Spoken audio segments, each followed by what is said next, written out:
తెలంగాణలో నైరుతి రుతుపవనాలు క్రమంగా విస్తరిస్తున్నాయి. రుతుపవనాలు చురుగ్గా కదులుతుండటంతో వచ్చే 2 రోజుల్లో రాష్ట్ర వ్యాప్తంగా విస్తరిస్తాయని వాతావరణ శాఖ పేర్కొంది.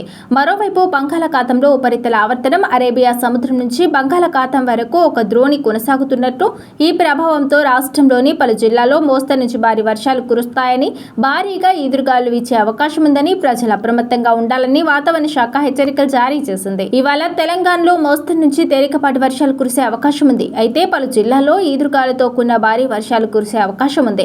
వాతావరణ శాఖ అంచనాల ప్రకారం ఇవాళ నల్గొండ, సూర్యాపేట, మహబూబాబాద్, నాగర్ కర్నూలు జిల్లాలో భారీ వర్షాలు పడే అవకాశం ఉందని అంచనా వేయగా, శనివారం హన్మకొండ, వరంగల్, మహబూబాబాద్, మహబూబ్ నగర్, నాగర్ కర్నూలు జిల్లాలో భారీ వర్షాలకు ఛాన్స్ ఉందని వాతావరణ శాఖ పేర్కొంది. ఆయా జిల్లాలకు ఎల్లో అలర్ట్ జారీ చేసింది. గురువారం పలు జిల్లాల్లో వర్షాలు కురిశాయి. అత్యధికంగా ఖమ్మం జిల్లా కల్లూరులో 11.1 సెంటీమీటర్ల వర్షపాతం నమోదైంది. అయితే వర్షాల సమయంలో ఈదురుగాల సమయంలో ప్రజలు అప్రమత్తంగా ఉండాలని వాతావరణ శాఖ అధికారులు సూచించారు. చెట్ల కింద, విద్యుత్ స్తంభాల వద్ద, హోర్డింగ్ల వద్ద ఉండొద్దని, సురక్షిత ప్రాంతాలకు వెళ్లాలని వాతావరణ శాఖ అధికారులు హెచ్చరికలు జారీ చేశారు. మరోవైపు తెలంగాణలో వర్షాలతో పాటు పలు ప్రాంతాల్లో ఎండల తీవ్రత కూడా ఎక్కువగానే ఉంటుందని వాతావరణ శాఖ పేర్కొంది.